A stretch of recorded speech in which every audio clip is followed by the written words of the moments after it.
Hello students, তো আজকে আমরা যে কবিতাটি নিয়ে আলোচনা করব সেটি আইরিশ পোয়েট উইলিয়াম বাটলার ইয়েটসের লেখা দ্য লেক আইল অফ ইনসফ্রি। এটি 12 লাইনের খুবই ছোট একটি কবিতা, কিন্তু কবিতাটি খুবই ফেমাস। দ্য লেক আইল অফ ইনসফ্রি, এই ইনসফ্রি হচ্ছে এমন একটি জায়গা যে জায়গায় কবি তার টিন এজের সবচেয়ে সুন্দর এবং শান্তিময় সময়গুলো কাটিয়েছিলেন। কবিতাটি আমরা দেখতে পাচ্ছি 12 লাইনের, যেখানে 3টা কোয়াট্রেন আছে। প্রত্যেকটা কোয়াট্রেনে 4 লাইন করে, এভাবে 3টা কোয়াট্রেনে করে 12টা লাইন আছে। যখন কোনো কবিতায় 4টা লাইন করে থাকবে, তখন ওই 4টা লাইন মিলে হয়ে যাবে একটা কোয়াট্রেন। তাহলে এখানে আছে 3টা quatrain. I will arise and go now and go to Innisfree. আমি এখনই উঠব এবং এখনই আমি ইনসফ্রির জন্য রওনা দিব। উনি নিজেই বলছিলেন। And a small cabin built there, সেখানে আমি একটা ছোট্ট ক্যাবিন বানাবো নিজের জন্য। Of clay and wattle made, এখানে ওয়েটেল ম্যাট দ্বারা বোঝানো হয় বাঁশের যে কঞ্চি থাকে, লাইক এরকম। সেখানে মাটি এবং বাঁশের কঞ্চি দিয়ে সে নিজে থাকার জন্য একটা ছোট্ট ক্যাবিন বানাবে, যাতে করে সে ওখানে স্টে করতে পারে। 9 bean rows will I have there, উনি সেখানে 9টা বিনের সারি লাগাবেন। hive for the honeybee, hive বলতে বোঝানো হয় মৌমাছির যে চাক থাকে সেটাকে, সেখানে তিনি একটি মৌমাছির চাকও রোপণ করবেন।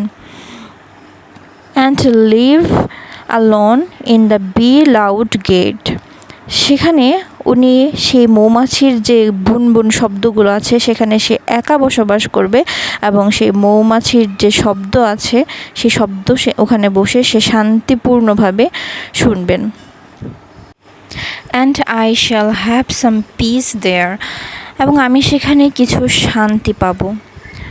For peace comes dropping slow, সেই পিসগুলো খুবই আস্তে আস্তে ধীরস্থিরভাবে তার দিকে চলে আসবে।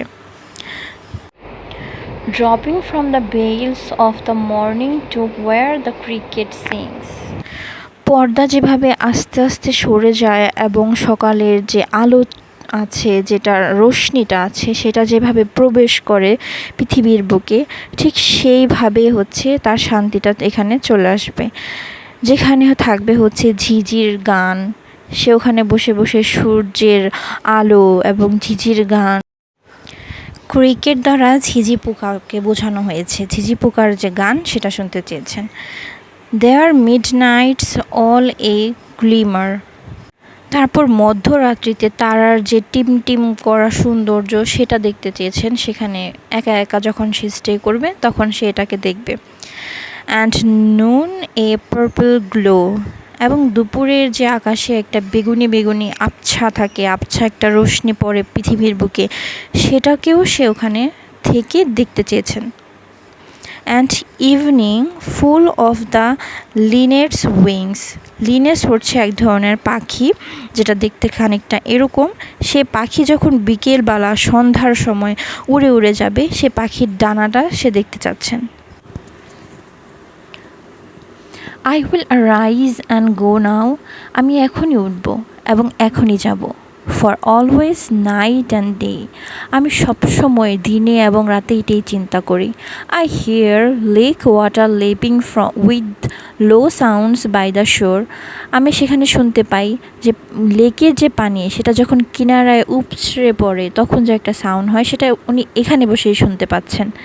ওয়াইল I stand on the roadway or on the pavements grey, সে যখন রাস্তার পাশে বা কোনো ফুটপাতের মধ্যে দাঁড়িয়ে থাকে তখনও মনে হয় যে উনি সেই সেম সাউন্ডটাই শুনতে পাচ্ছেন।